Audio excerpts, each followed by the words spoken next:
Mount Hood. And there's a lot of opportunity also to potentially develop solar in cooperation with Native American communities, because they have large land holdings that can also be near very good transmission assets. And a lot of the best solar locations have been picked up across the country already for the last 10 years, looking for hotspots where you have a conflux of private land, good transmission, good sun. And so now there's hard to find a big location left that meet those requirements. So in some cases, the tribes are interested in developing their own solar projects to have a different source of income for them, but also so they can make sure that design is respectful of their cultural resources and fits in with their landscape. Another thing to think about. If you have questions on that, you could ask Dave, some of the experts.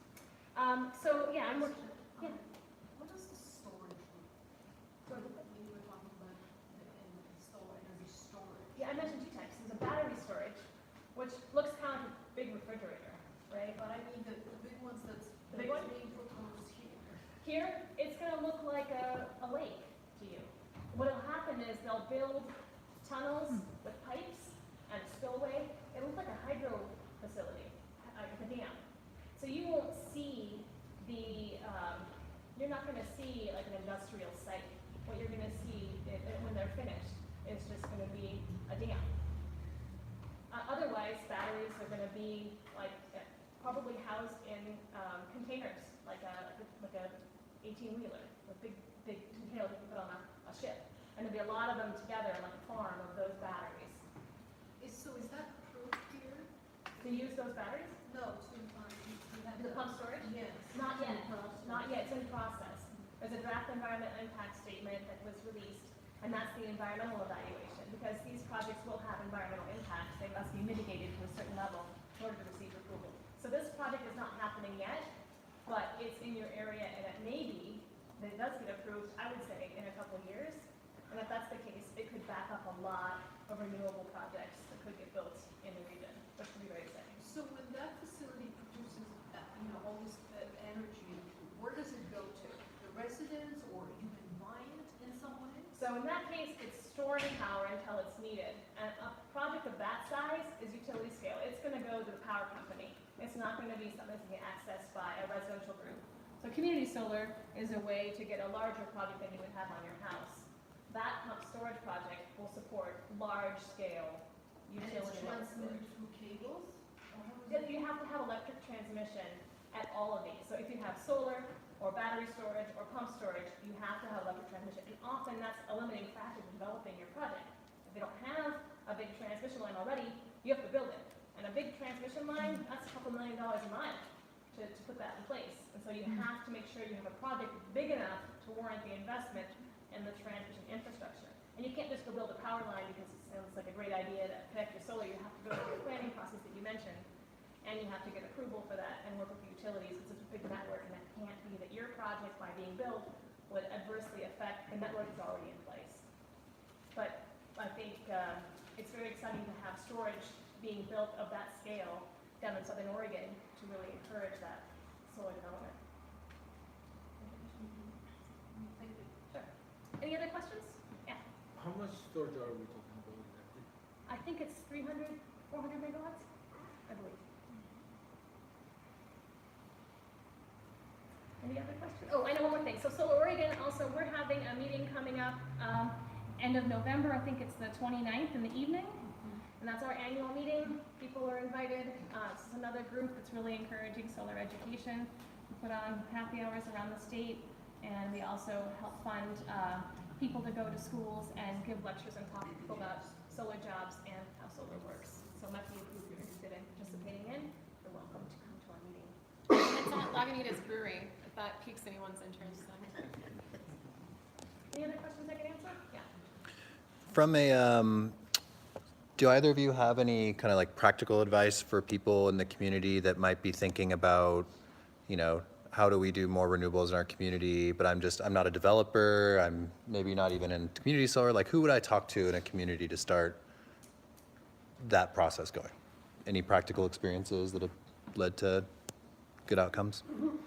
Well, I don't think this is necessarily true for every community, especially since I now live in a town of 300 people. But most of the rural communities that we work in, there is a community organization on the ground that's pushing a lot of this work. We're seeing a huge kind of boom in locally grown clean energy movements. Not a whole lot's happening at the federal level. So states, counties, and cities are starting to take action. So we work with a variety of small community organizations across the state. I am almost certain in most communities you'll find an organization that's pushing that. It's just a good space for a volunteer, a clean energy advocate to start getting involved and plug this in. You had mentioned the energy planning process, but this is another kind of movement we're seeing across Oregon, where a city or a county will put together an energy plan or a climate action plan, a sustainability plan. But these energy plans often require a lot of community and stakeholder input.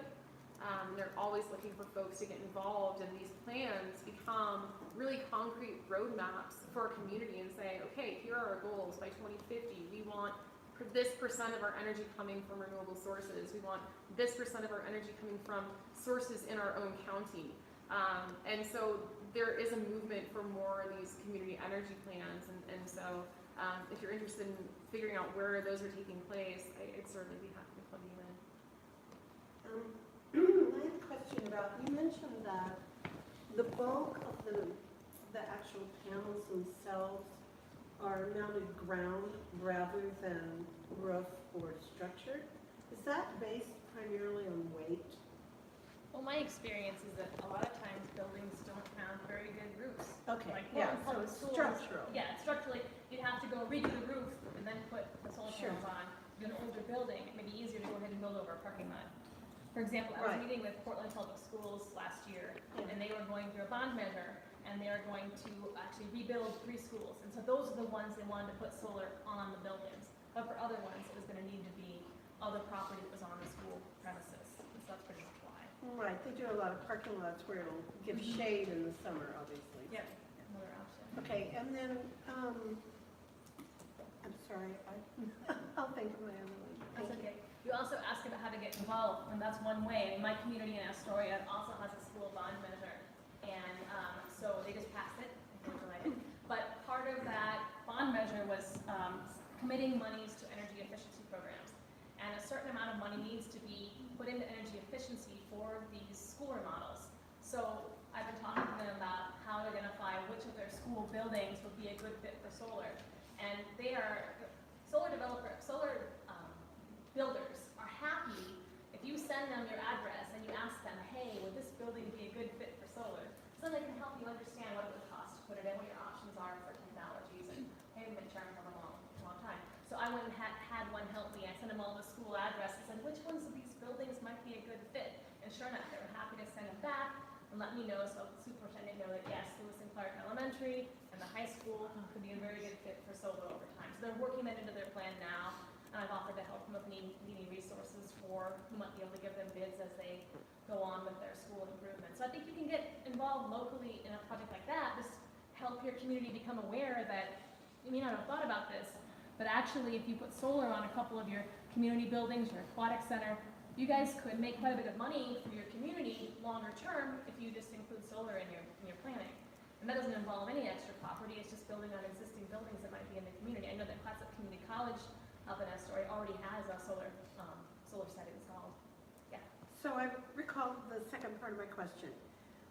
And I don't know if this was legislated by the state, I haven't lived here this long, but Pacific Power has a deadline when they're gonna have to achieve a certain amount of power from alternative sources, correct? That's right. So is that at all driving this legislation that is passed, which is going to maybe simplify the route for people in communities? So a couple of ideas there. Renewable portfolio standards and things what you need are in many states in the U.S. Right. Some are very aggressive, including California, who just said, we're going to have 100%. We can do this. So Oregon is actually pretty aggressive. And actually the power in Oregon is fairly cheap compared to some places in the U.S., but our aggressive renewable portfolio standard means that this development is happening. That's when we have Obsidian proposing 600 megawatts. Okay. So that's driving the utility scale solar. It's also driving interest in community choice aggregation and community solar. So it's doing all of that. It's bringing solar to Oregon in a way that has never happened before. So I think that yes, the renewable portfolio standards are going to drive from the residential all the way to utility scale solar adoption in the state. Seems like panels require a lot of real estate to spread them out, but I just read about the recent invention of more vertical model and turning cells,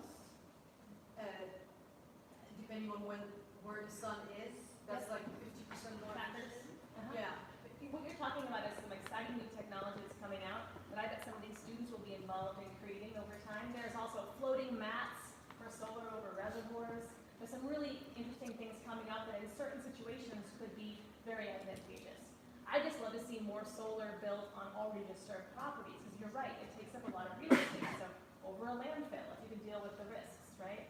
Or over a really poorly performing rangeland property, not your prime farmland. So that's why the state of Oregon now is really looking at those land use laws, trying to figure out, what restrictions should be placed on solar development so we don't end up with just solar paved for miles and miles and miles. We have a variety of land uses and we respect the environment. How about on top of cars?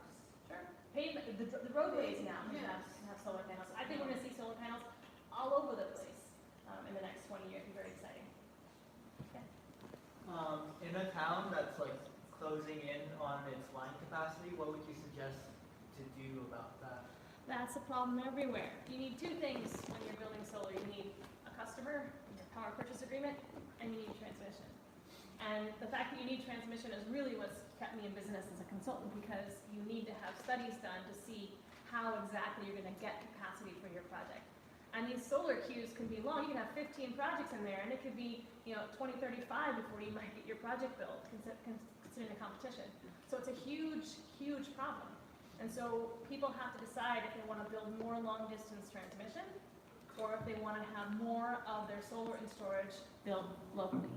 And that's going to continue to be a fight. If you build a huge project on cheap property, then you need to have your transmission line to bring it in. And I would say that most of the transmission capacity in the state of Oregon is pretty much full, except for the larger 500 kV lines.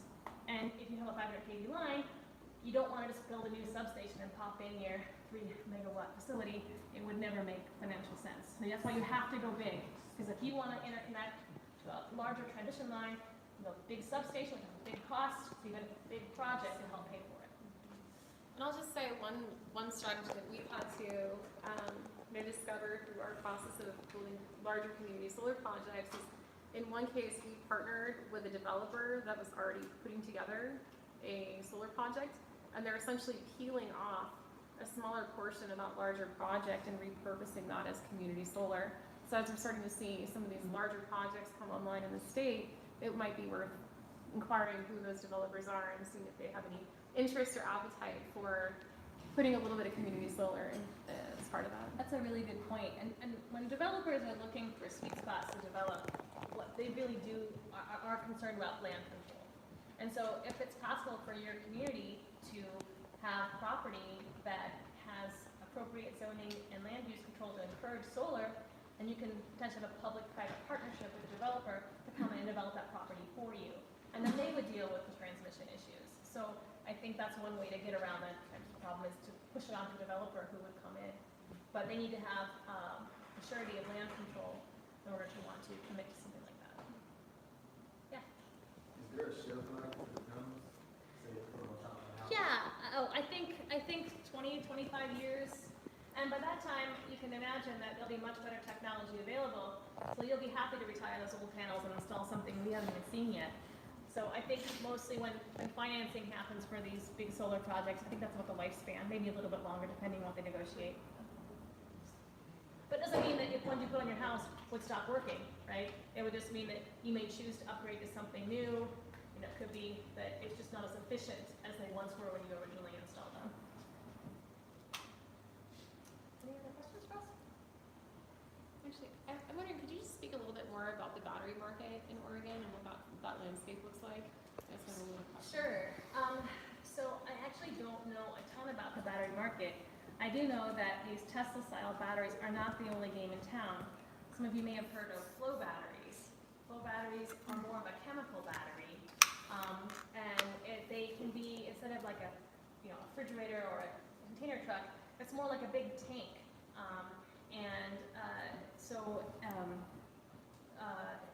These batteries are being developed. I know a couple of companies, one in New Jersey and one in Seattle, that are trying to market these for certain operations. And the reason why they're interesting is because you can store power for longer. Instead of storing them for a couple hours, you can potentially store them for 6, 8, 10 hours. If you can do that, then you can really back up your solar system like you would firm power from a gas plant. And so they're exciting because of that application. And I think those might be rolled out for industrial uses, not for your house, but for the power companies. I think we'll see that in addition to the lithium-ion batteries that we hear about. Hope to see that happen. And I hope pump storage happens. I think we need all of it. I think in order to get these renewable portfolio standards that are so aggressive, we need to back up our power. So we need to have all of these solutions for different types of applications.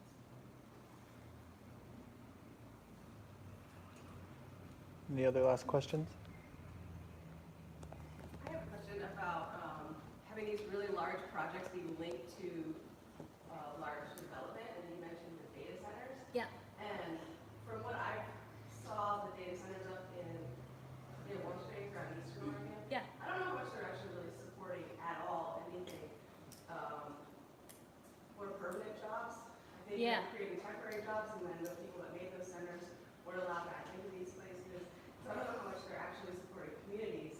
And what I'm really interested in is how can, and I missed the very first part, so I apologize if I'm late, but how can community, I'm interested in like how we can strengthen and build communities with solar and more renewable energy sources. But that makes me really nervous as a concerned citizen Sure. about bringing in that kind of development. Sure. Because, like Facebook and Google, like those data centers, I mean, we know what's going on in there, and they're using hydropower. So anyways, it's just kind of a concern. No, it's a really good question about job creation and even building the solar projects. Again, you're going to have for a couple years these massive amounts of construction jobs, transportation jobs, and then those will go away. And how many people does it really take to operate a solar plant? Not very many. In the data center that we've got going up in Warrenton, they expect 70 full-time jobs, which I don't think is too bad actually for Astoria. We don't have a lot of job creation at that wage. So the county and the city are super excited about it. But I think the other thing that happens is when a data center moves into a small community, then you probably need a hotel.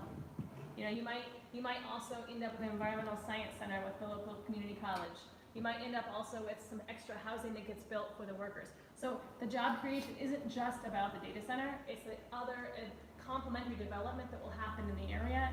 In Warrenton's case, they're building a whole North Coast business park with the data center as kind of the jewel in the crown.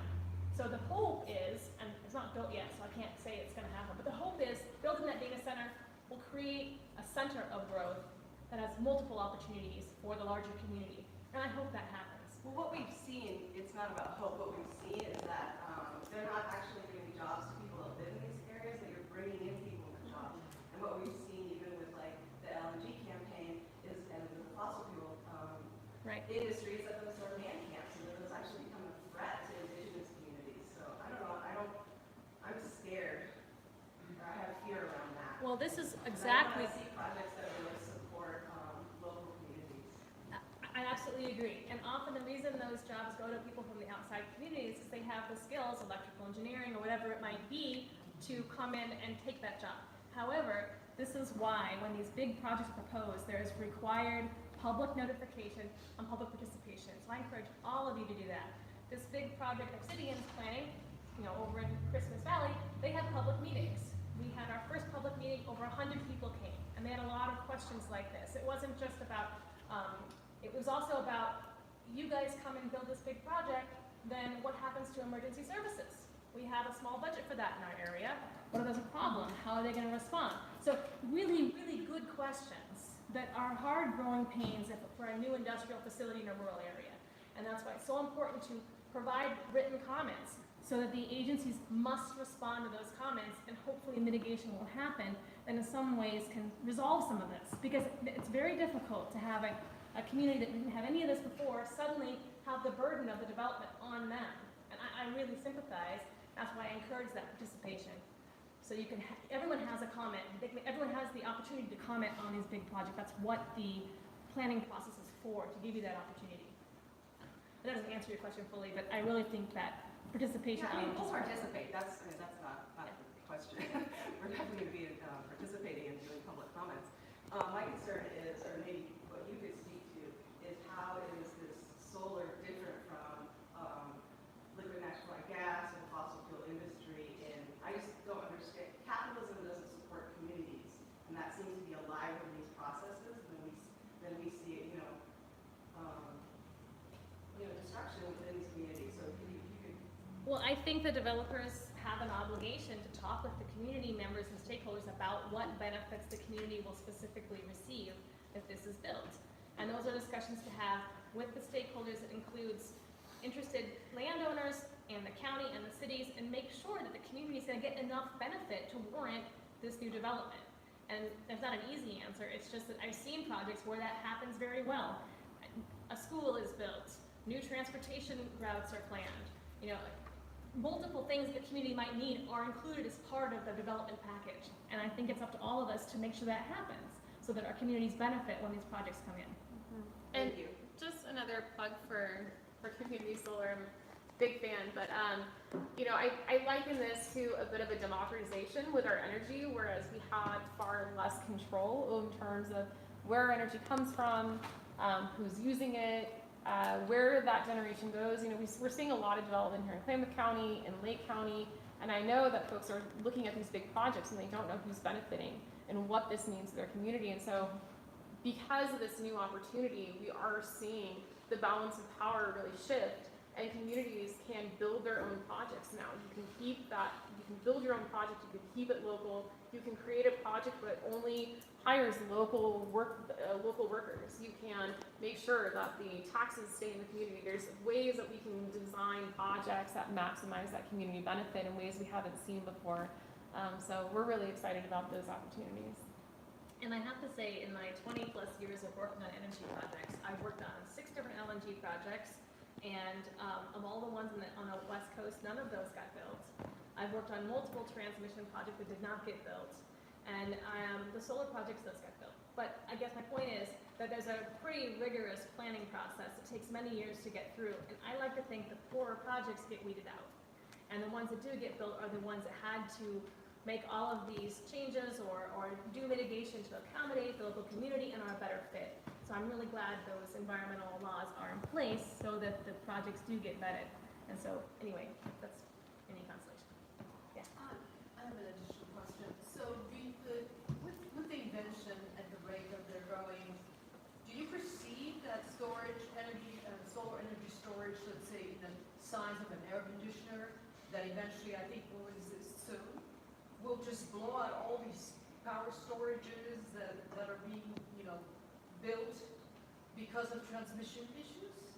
So it's just, so all these big projects can be blown away just by one invention in a better battery. Well, I think there are people whose job it is to model the network. And when they're doing their modeling about battery storage is going to come in over this time period, and these solar projects are going to come on, and these transmission upgrades are happening, and these people are going to plug in their electric cars, they take all those cases into account. And when they complete that modeling, then they make their recommendations around the country, try to anticipate exactly what you're saying. People are all buying Teslas by 2035, what are we going to do? They've already considered those types of models and how practical that might be. So it's a very complex network to analyze, and there are workarounds. Next question. Well, I just guess I may not be getting it, but I'm kind of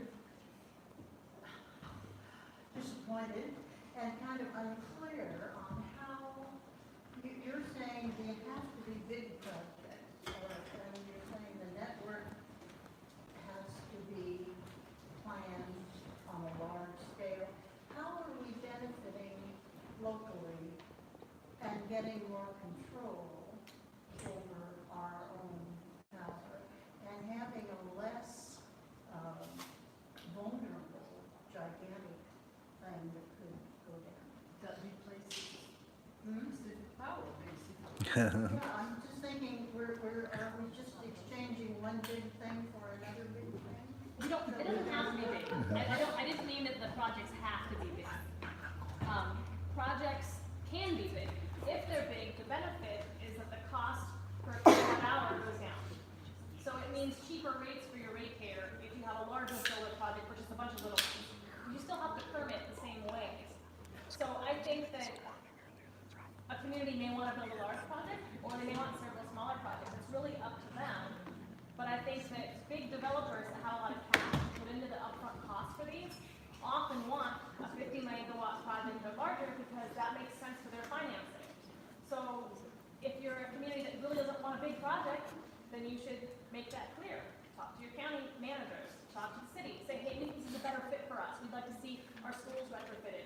We'd like to encourage Walmart to go ahead and put their solar on our community, right? Don't have that kind of decision-making power. But they can encourage that to happen. And they can certainly write letters to the paper. They can certainly talk to the county manager and get involved with the local politics. That is what happens. I mean, in Astoria, Just like in New York, like they're bringing, Amazon and we never asked any input from the citizen, and that's a really progressive city. I know that large transmission lines have absolutely been canceled because of public outcry over the bills. There was a very large one planned in Northern California to come up to Oregon, the tank project. It went down years ago because people got out ahead of it, had organized concerns about it, all kinds of things they wanted to see changed, and the company backed out.